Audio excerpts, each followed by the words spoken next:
Hey everybody, how are you doing? How are you doing? This is S. Anthony Thomas. This is the S. Anthony Says podcast, episode 491. And I know what you're saying. Hey S, your voice sounds like hot garbage. That is true. I'm technically kind of sick right now, but I'm doing my podcast, dagnabbit. I'm going to call this episode, Can We Be Fair? That's what I'm going to call this episode. Can we be fair? I just want to dive right into this because if I started feeling like real crap, I might have to cut this short.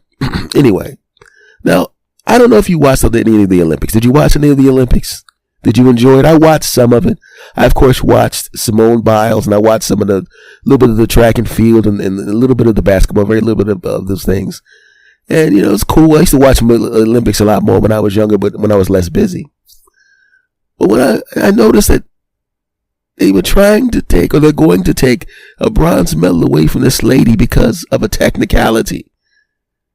And that's pretty horrible. I don't think that there's any kind of technicality that should take away a medal from someone who busted their behind for their whole life to get to this position, who's already been on the podium, who's already done the ceremonial biting of the medal and taking the pictures, whose family is already celebrated, whose country is already celebrated, and all of that kind of stuff. Unless it's something horrible. No, you don't take away a medal from somebody like that. That's a horrible thing to do. That's a cruel thing to do, and I think it's complete BS. You know? Because, I mean, think about it. If you ever watch a football game and a team you liked, or your home team, maybe your team hasn't been in the playoffs in 10 years. They squeak into the playoffs, right? And maybe you got a chance to actually make a playoff run or have one to be one of those Cinderella teams that actually goes on and wins the Super Bowl, even though you had a just above 500 record and you got hot at the right time.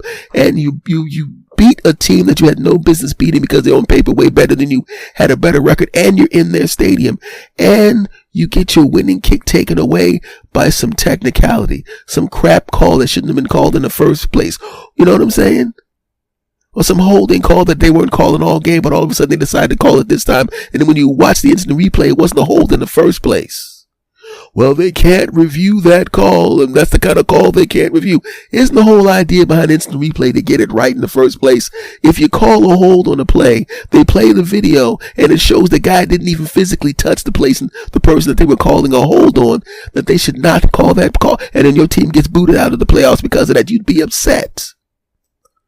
But at the very least, you know that team will have another chance next year. Now, granted, it's a whole year. And you're not guaranteed you're going to get into the playoffs. Even if you're a good team, you're not guaranteed you're going to do anything next year. But at least you have an opportunity next year. But what about your opportunity is once every 4 years? And you finally get this medal and you're proud of it. And you've emotionally accepted the fact, I've got this medal to the Olympics. This is great. And some schmuck decides to take it away from you. That's cruel and stupid. And I often wondered, you know, because there are some people go, well, it's a technicality, you know, and I think that, you know, if it is what it is, man. And to those people, I would say, well, let me ask you a question, my friend. What if those technicalities were used against people in everyday life? I'm from a big city. And in the city that I'm from originally, you know, jaywalking really wasn't that big of a deal. I actually jaywalked with a police officer. This is not, I'm not even kidding about that. I was walking across, because at the time, before that, I lived in Los Angeles for almost 10 years. And if they choose to, they can get you for jaywalking there. So I never jaywalked in Los Angeles. When I found that, I moved there and they went, you know, watch out, S, they give tickets for jaywalking. I'm like, they give tickets for jaywalking? He says, yeah, why are you so surprised? I said, well, I'm from... Police officers don't have enough time for that. They don't pay attention to that crap. You can jaywalk right in front of a police car. They don't care. They won't even look at you. They'll drive around you. They ain't got time for that. But here in Los Angeles, brother, in this city here, you'll get a ticket for jaywalking. I thought he was kidding until I saw a guy get a ticket for jaywalking.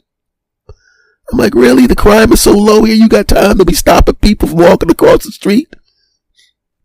But what if jaywalking became something that they really were really strict on?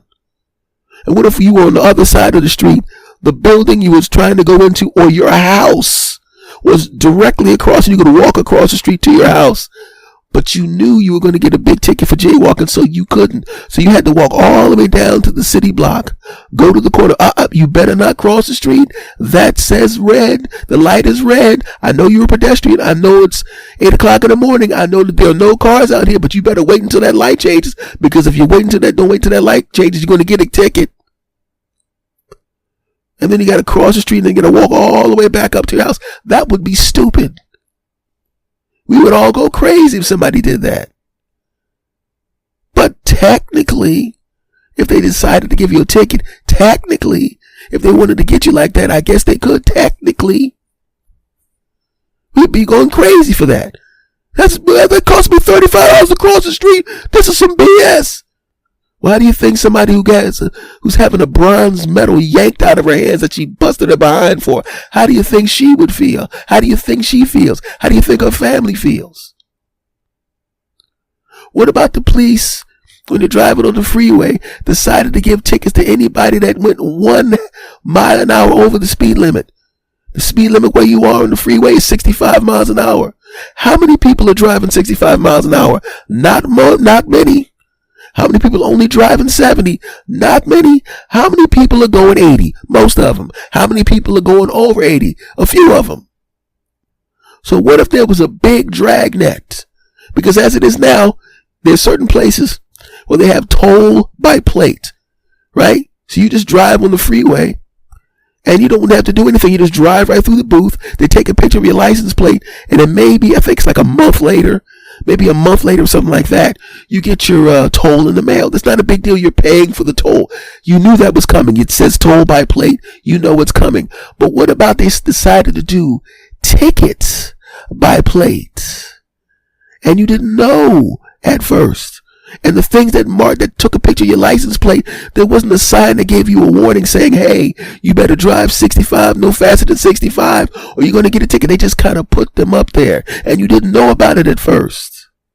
And all of a sudden, millions of people kept getting multiple tickets for every single time their car passed 65 miles an hour, right?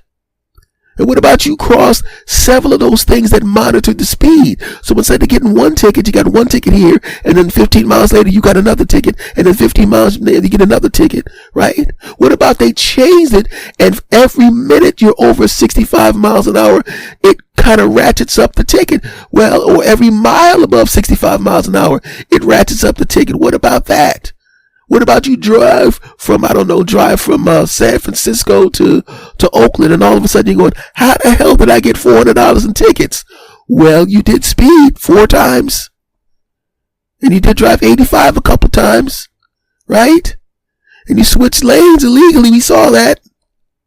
Technically, you broke the law. Technically, yes, I know you drove. The guy in front of you was driving 63. You wanted to drive around him, so you had to drive 69 miles an hour to get in front of him, and then you went back to 65. But you were above 65, so technically, we can give you this ticket. We'd all go crazy. Have you ever gone to a store and you're at the cash register? This happened to me a couple times. The lady who had the food behind me, I think the stick that separates the food on the conveyor belt, one of her items was in my stuff, and I didn't pay for the item, right?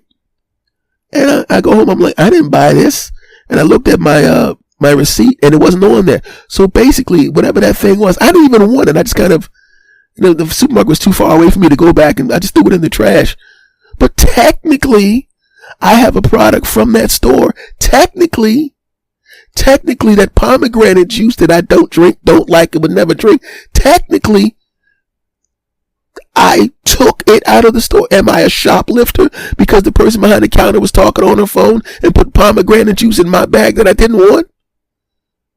Huh? Technically. Right? Man. I've seen people that were married flirt. I've seen people that were in relationships flirt with someone else. And I remember a friend of mine who flirted all the time.